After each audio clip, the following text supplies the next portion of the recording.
Good morning to everyone. In previous video, we have studied about the properties of determinant. Determinant की क्या क्या property होती है, 6 properties आपको बताई गई थी. अब उन्हीं पे based we are taking some examples. एक ये क्वेश्चन देखिए कि प्रॉपर्टी की हेल्प से हम कैसे सॉल्व करें कि हमें प्रूव करना है कि this is equal to 2 time this determinant. देखिए प्रॉपर्टी के अंदर हमें क्या करना होता है कि प्रॉपर्टी की जब हेल्प लेते हैं तो राइट हैंड साइड पे ज़रूर नज़र रखें कि हमें क्या लेके आना है. सबसे पहले हमने इसका लेफ्ट हैंड साइड ले लिया है and we want to prove this determinant equal to this one. सबसे पहली बात तो इसके अंदर हम अगर इसके पैटर्न को ऑब्जर्व करें तो हम देख रहे हैं कि एक सिमिट्री है b plus C plus A plus B P Q plus R plus P P and X Y Z में. तो अगर कहीं पर भी डेटर्मिनेंट में, हालांकि इसको कोई एक पक्का नियम न माने, हार्ड एंड फास्ट रूल नहीं है, लेकिन अगर इस तरह की सिमिट्री नज़र आए तो आप ये प्रॉपर्टी यूज़ करेंगे. लिखेंगे अप्लाइंग R1 चेंज इनटू में R1 plus R2 plus R3. Question की सिचुएशन देख लेना है. हो सकता है C1 चेंज इनटू में C1 plus C2 plus C3 करने पर कुछ एक यूँ कह सकते हो एप्रोप्रिएट रिजल्ट निकल करके आए, सही रिजल्ट निकल करके आए, या फिर कॉलम को या रो को जोड़ के देख लेना है. तो ऐसा जब आप करेंगे कि फर्स्ट रो में सेकंड और थर्ड को जो ऐड कर देंगे तो आपके पास में इन सब को ऐड करोगे तो A 2 टाइम आ जाएगा, B भी 2 टाइम और C भी 2 टाइम. तो ये आ जाएगा 2A आ जाएगा, 2B 2C. ऐसे ही यहाँ पर आएगा 2P 2Q 2R. इन सब को ऐड करेंगे यानी फर्स्ट रो में हमने सेकंड को भी ऐड कर दिया और थर्ड को भी. तो ये आ जाएगा 2X 2Y 2Z. यहाँ जो चेंज हुआ है केवल फर्स्ट रो में हुआ है. सेकंड और थर्ड को एज इट इज लिख दो. C plus A plus B, R plus P, P plus Q, Z plus X plus Y. अब आप देखिए एक प्रॉपर्टी थी कि हम किसी भी रो में किसी दूसरी रो को ऐड भी कर सकते हैं, सब्ट्रैक्ट कर सकते हैं. डेटरमिनेंट की वैल्यू पे कोई फ़र्क नहीं पड़ता, इसलिए हमने ये काम कर दिया. एक काम और था कि किसी भी डेटरमिनेंट को किसी कांस्टेंट से हम मल्टीप्लाई कर सकते हैं. तो मल्टीप्लाई कर सकते हैं तो पैरेलली हम क्या कर सकते हैं, कुछ कॉमन लेकर के डिवाइड भी कर सकते हैं. तो अब आप देखिए जो फर्स्ट रो है उसमें कौन कॉमन आ रहा है, हर जगह 2 है. तो 2 हमें चाहिए भी, तो इस 2 को कॉमन ले लो आप. टेकिंग कॉमन 2 कहाँ से लिया है, फ्रॉम रो नंबर 1. ये बातें क्वेश्चन का पार्ट है, जरूर लिखना है इनको. जब आप 2 को कॉमन ले लोगे तो 2 तो बाहर आ जाएगा, यहाँ बचेगा A plus B plus C plus A plus B. यहाँ बचेगा P plus Q plus R plus P plus Q, X plus Y plus Z plus X and X plus Y. जो राइट हैंड साइड का है ये 2 तो बाहर आ चुका, लेकिन अंदर जो डेटरमिनेंट हैं उनमें कितने कितने टर्म्स हैं, ओनली सिंगल टर्म्स हैं. लेकिन वहाँ यहाँ 3 आ रही है, 2 आ रही है, ऐसा ही सेकंड और थर्ड कॉलम में हो रहा है. तो वहाँ हमें कुछ एडजस्टमेंट करना पड़ेगा. इसके लिए आप क्या करें, ये 2 टर्म्स हैं, इनमें से ये सब्ट्रैक्ट हो जाए तो हमारे पास में C और A रिमूव हो सकता है, ऐसे ही A और B यहाँ से रिमूव हो सकता है. कहने का मतलब हम क्या करने जा रहे हैं, R2 चेंज इनटू में R2 minus R1 and R3 change into में R3 माइनस R1. क्या कर रहे हैं हम. अब ये कह रहे हो कि ध्यान कैसे आएगा कि क्वेश्चन की सिचुएशन देख करके हमें खुद ही सोचना है कि हमें क्या करना चाहिए. हम इसी तरह से इनको सिंगल क्वांटिटी में कन्वर्ट करने जा रहे हैं. कहाँ 3 है, कभी 2 है, तो 3 में से 2 या 2 में से 3 सब्ट्रैक्ट होंगे तो एक सिंगल क्वांटिटी बच सकती है. तो वही प्रयास हम कर रहे हैं और ये बातें ज़रूर लिखनी है. तो आपके पास क्या आ जाएगा, 2 टाइम सेकंड रो में से फर्स्ट रो को सब्ट्रैक्ट करना है। जब इसमें से इसको सब्ट्रैक्ट करोगे तो C निकल गया और A निकल गया, ये तो एज इट इज रहेगा, A प्लस बी प्लस सी, यहाँ माइनस का B बच जाएगा। R3 माइनस R1, R3 में से R1 यानी A प्लस बी में से A plus B minus C subtract होगा तो माइनस C बच जाएगा। फर्स्ट कॉलम कंप्लीट हुआ। अब यही सेकंड में करो, ये as it is P plus Q plus R plus P में से ये निकलेगा तो माइनस का Q बचेगा, P प्लस Q में से ये माइनस होने पर R। ऐसा ही x plus Y plus Z plus X में से इसको माइनस करोगे तो माइनस के y, और x प्लस वाई में से इसको सब्ट्रैक्ट करोगे तो माइनस के z। जरा यहाँ ध्यान देना, we are applying R2 change into में R2 माइनस R1, यानी रो नंबर 2 में ही हमने ये काम किया है। क्या काम किया है? रो 2 में से रो 1 को माइनस किया है, और दो changes you can perform simultaneously, एक साथ तीन मत करना। 3/3 का मैट्रिक्स है या डेटर्मिनेंट है तो आप maximum 2 change at A time कर सकते हो, अगले स्टेप में फिर 2 कर सकते हो। अब देखिए कुछ काम तो आपका हल्का हो गया, एक एक बन गए ना, ये देखो एक एक बन गए, लेकिन ये अभी भी 3 है। तो अब आप क्या करें, यहाँ प्लस का b है, अगर ये माइनस b यहाँ ऐड हो जाए तो b को कैंसिल कर देगा, और ये माइनस का c भी ऐड हो जाए तो c भी, तो अकेला एक सिंगल क्वांटिटी कौन बच जाएगी? a बच जाएगी। तो अगला आपका चेंज क्या होगा? R1 चेंज इनटू में R1 plus R2 plus R3। यानी आपने क्या किया, फर्स्ट रो में जो 3 फैक्टर थे जिनमें ये दोनों पॉजिटिव थे और ये 2 नेगेटिव ऐड होंगे तो ये नेचुरली उनको कैंसिल कर देंगे। तो ऐसा करने पर आपके पास क्या आ जाएगा? 2 time when we add this and this both in this first row में सेकंड और थर्ड को ऐड किया तो b को कैंसिल कर देगा, c को a बच जाएगा। यहाँ क्या बच जाएगा? p, यहाँ x, minus b minus q minus y minus c minus r minus z। अब देखिए बहुत काम हमारा हल्का हो गया है। apx bqy minus b minus q minus y crz minus c minus r minus z। ऐसा करने पर क्या आया? ऐसा करने पर थोड़ा सा फर्क आ रहा है कि सेकंड रो के अंदर एक नेगेटिव साइन और थर्ड में भी एक नेगेटिव साइन आ रहा है, तो आप इस नेगेटिव साइन को कॉमन ले लें। तो आप क्या लिखेंगे? Taking common -1 from R2 and R3। R2 में से भी -1 को कॉमन ले लिया और R3, इसका मतलब -1 कितनी बार कॉमन आ गया? 2 टाइम। तो 2 तो बाहर पड़ा ही था, -1 2 टाइम आया तो इसका क्या हो गया? स्क्वायर। आपके पास बच गया apx।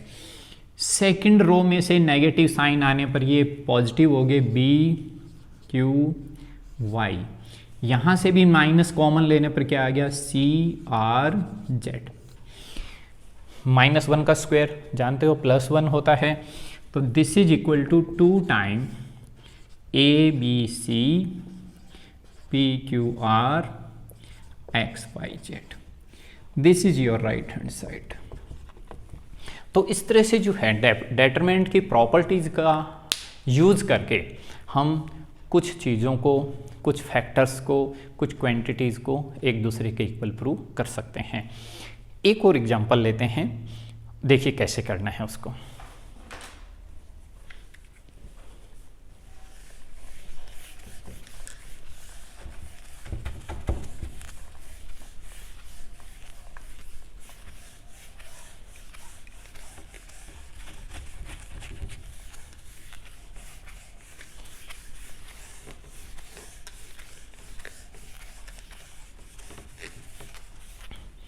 जैसे एक क्वेश्चन और लेते हैं हम, वो नंबर 2 डाल देते हैं।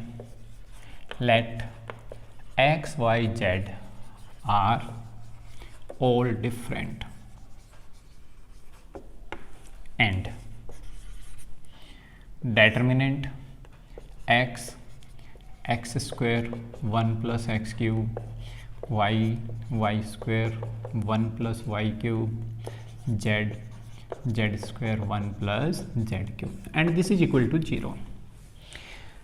एक्स वाई जेड तीनों ही अलग अलग चीज़ें हैं and this determinant equal to 0। Find the value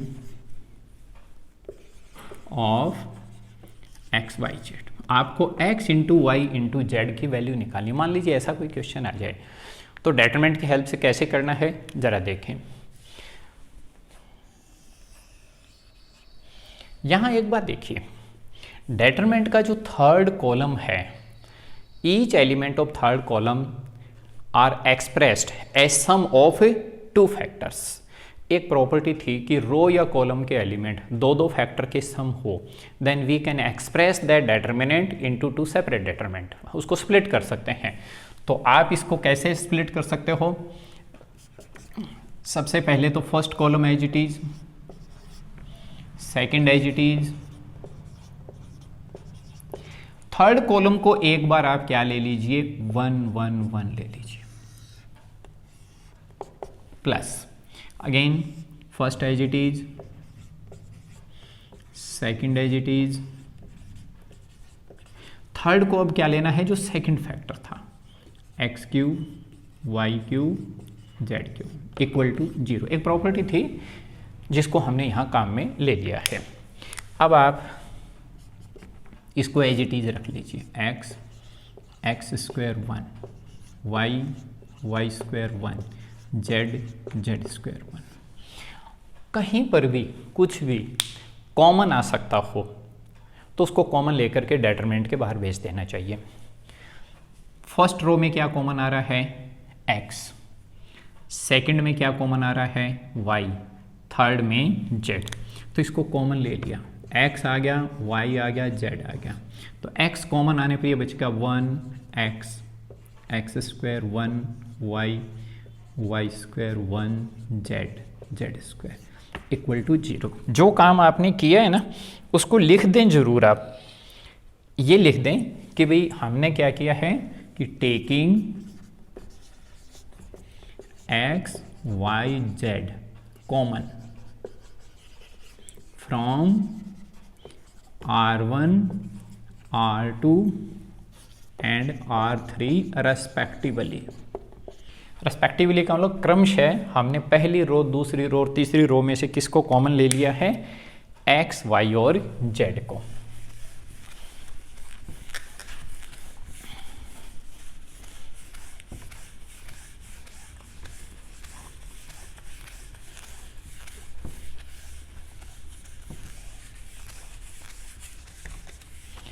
इसके बाद में क्या करना है, अब आप देखिए इन दोनों के अंदर थोड़ी सी एक सिमिट्री आपको नजर आ रही होगी। क्या सिमिट्री है कि 1 1 1 यहां थर्ड कॉलम में है, यहां फर्स्ट में है, एलिमेंट सेम है लेकिन उनकी सिचुएशन थोड़ी चेंज हो रखी है। हम कोशिश करें कि ये दोनों डेटरमिनेंट एक जैसे बन जाए। ये 1 1 1 फर्स्ट कॉलम में है, यहाँ थर्ड में, इस थर्ड को हम किसी तरह से फर्स्ट में लाने की कोशिश करेंगे। तो पहले इन दोनों को इंटरचेंज कर दो। क्या कर रहे हो आप, C2 change to C3 and C3 change to C2। आपको ध्यान होगा एक प्रॉपर्टी होती है कि कोई दो पास पास वाली रो या कॉलम को इंटरचेंज करते हैं तो डेटरमिनेंट की जो वैल्यू है न्यूमेरिकली तो वही रहती है लेकिन उसका साइन चेंज हो जाता है। तो जो ही आप ऐसा करेंगे तो नेगेटिव साइन तो बाहर आ जाएगा और ये बचेगा X Y Z 1 1 1 X square Y square Z square plus ये as it is 1 1 1 X square Y square Z square and all are equal to 0। एक इक्वेशन की फॉर्म में है। अब एक काम और कर देते हैं, इन दोनों को इंटरचेंज कर देते हैं कि C1 change to C2 and C2 change to C1। ऐसा क्यों कर रहे हैं, क्योंकि ऐसा करते ही ये दोनों एक जैसे बनेंगे, फिर इनको कॉमन ले लेंगे हम। तो ऐसा करने पर पहले एक नेगेटिव साइन था ही, एक नेगेटिव और आ गया तो आपके पास आ गया 1 1 1 X Y Z X square Y square Z square X Y Z 1 1 1 X Y Z X square Y square, थोड़ा ऊपर लिख लेते हैं इसको, Z square, this is equal to 0। -1 तो क्या हो गया, +1 हो गया, लिखने की भी जरूरत नहीं है। Now this determinant is common, तो इसको कॉमन ले लें। 1x x² 1y y² 1z z², ये जब कॉमन आ जाएगा तो आपके पास क्या बचेगा, 1 + xyz = 0। अब आपको क्या करना है, जरा ध्यान देना, ये क्वेश्चन एक और भी कई क्वेश्चन को कवर कर लेता है। आपको ये भी एक क्वेश्चन बुक में मिल सकता है कि इसको किसी फैक्टर्स के इक्वल प्रूव करना आ जाए। अगर किसी एक डिटर्मिनेंट को कुछ फैक्टर्स के इक्वल प्रूव करना हो तो आपका पहला प्रयास क्या होना चाहिए, हालांकि वो नियम नहीं है, ये बात ध्यान रखें, उसको कोई नियम ना माने, लेकिन ऐसा करने पर 80-90% प्रॉब्लम सॉल्व हो जाती है। क्या करना है, रो के या कॉलम के हर एलिमेंट को 1 1 1 बना लेना है। लेकिन इसमें तो पहले से ही क्या है, 1 1 बनाया पड़ा है, आपको बनाने की आवश्यकता नहीं है। लेकिन अगर कुछ 1 से अलग हो तो try to make firstly 1 1 1 in either first row और फर्स्ट कॉलम, और you can say in any रो और एनी कॉलम, किसी भी रो में कर सकते हो। यहाँ 1 1 बनाया पड़ा है, ये काम आपके लिए पहले से किया हुआ है। अगर 1 1 बन जाए, पहला काम है 1 1 बनाना, याद रखना इस बात को, पहला काम है 1 1 बनाना और फिर 2 0 बनाने की कोशिश करनी है। अब 2 0 कैसे बनाएं, आप अगर सेकंड रो में से फर्स्ट रो को सब्ट्रैक्ट कर दें तो सेकंड में से फर्स्ट होगा तो ये अपने आप ही क्या बन जाएगा, 0, और थर्ड में से भी फर्स्ट को सब्ट्रैक्ट कर दें, और एक ही टाइम 2 चेंज हम परफॉर्म कर सकते हैं। तो क्या करना है, पहले 1 1 बनाना है, फिर 2 0 बनाने हैं। तो आप क्या लिखेंगे, R2 चेंज इनटू में R2 - R1 and R3 change into में R3 - R1। ये जरूरी नहीं है यही काम करें, आप ऐसा भी कर सकते हो, R1 में से R2, R2 में से R3, किसी में से किसी को सब्ट्रैक्ट कर सकते हो, आपकी मर्जी। मेरे को ये ध्यान आया पहले, मैंने ये कर दिया, आपको कुछ और ध्यान है तो वो भी कर सकते हो। तो ऐसा करने पर क्या आएगा, फर्स्ट रो में कोई चेंज नहीं है, 1x x², इसमें से इसको माइनस किया 0, y - x y² - x² 0, z - x z² - x² multiplied by 1 + xyz, this is equal to 0। ध्यान देना, इसके अंदर एक बात है कि xyz आर डिफरेंट। अब क्योंकि इसको मिटाना पड़ रहा है और हमें किसकी वैल्यू निकालनी है, xyz की, तो इसको मैं अब मिटा रहा हूं।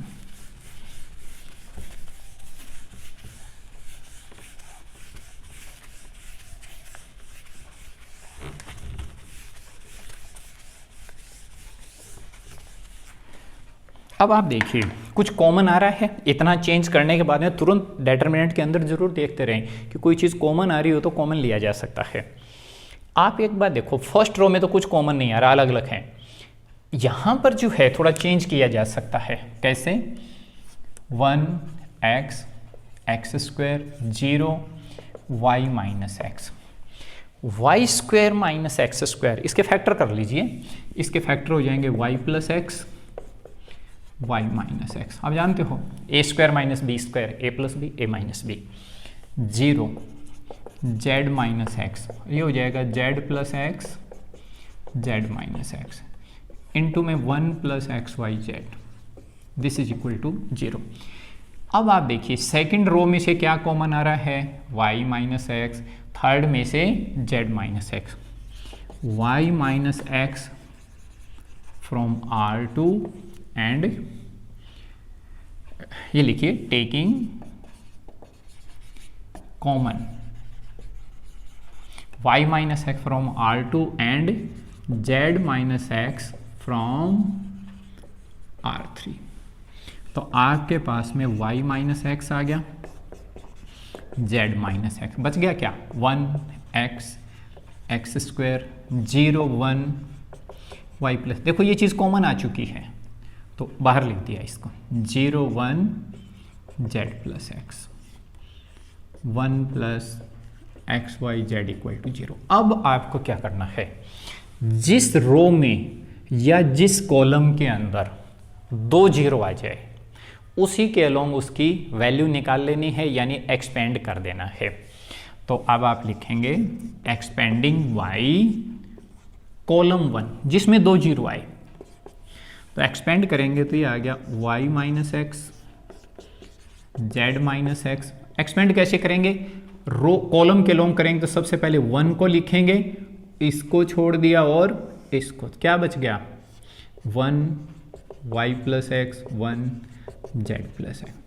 फिर हमें किसको लिखना है, 0 को, तो 0 के साथ तो कुछ भी आए लिखने की आवश्यकता ही नहीं, फिर 0 के साथ कुछ भी आए कोई आवश्यकता नहीं है। और बाहर क्या पड़ा था 1 plus x Y Z equal to 0। तो ये दोनों, तो जो भी एलिमेंट यहाँ लिखोगे क्या बनने हैं, इनका तो 0 बनना है। मैंने लिखा ही नहीं है क्योंकि 0 इंटू समथिंग 0 बनना है। y minus X Z minus x. अब इसको एक्सपेंड कैसे करते हैं, इसको इससे मल्टीप्लाई करो z प्लस एक्स, माइनस इसको इससे करोगे माइनस वाई माइनस एक्स। ये दोनों 0 हो गए, नहीं लिख रहा हूँ मैं। 1 plus x Y Z equal to 0। थोड़ा ठीक बनाते हैं, ब्रैकेट नीचे आ गया। अब यहाँ पर x तो x से क्या हो गया कैंसिल, तो आपका फैक्टर बन गया y minus X Z minus X Z minus Y 1 plus x Y Z equal to 0। थोड़े से जो फैक्टर बने हैं वो साइक्लिक ऑर्डर में नहीं है। y माइनस एक्स है, इसको x माइनस वाई लाने का प्रयास करें, z माइनस वाई को y माइनस जेड बना दें।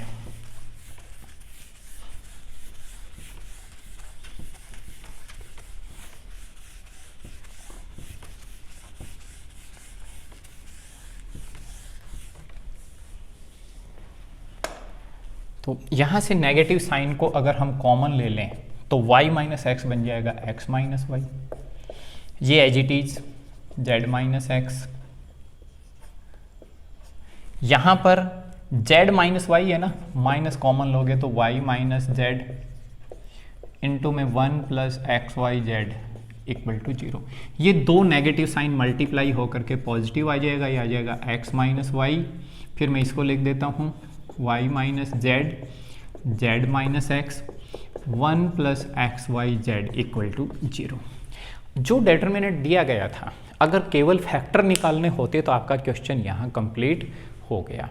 लेकिन ये पूरी एक इक्वेशन बनी हुई है, इक्वल टू 0 है। 4 फैक्टर का प्रोडक्ट किसके इक्वल है, 0 के। इसका मतलब क्या होगा, either x minus Y equal to 0 which gives x equal to Y, और y minus Z equal to 0 which gives y equal to Z, और z minus X equal to 0 which gives x is equal to Z is equal to X, और 1 plus x Y Z equal to 0। लेकिन यहाँ से हमारे पास में क्या conclusion आता है, x y के इक्वल है, y z के इक्वल है और z x के इक्वल है। We conclude that x equal to y equal to z. But क्या गिवन था शुरू में ही, गिवन x y और z इक्वल नहीं है। इसका मतलब ये पॉसिबिलिटीज तो हमारे लिए रिजेक्ट हो गई, किसी काम के नहीं रही क्वेश्चन के स्टेटमेंट के।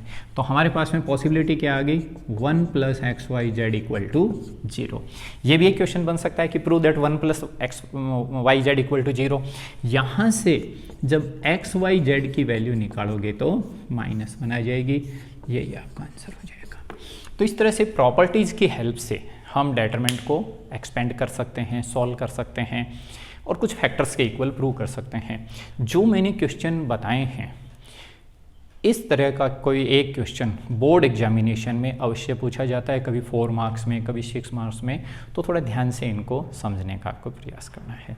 Thank you. इस वीडियो में इतना ही।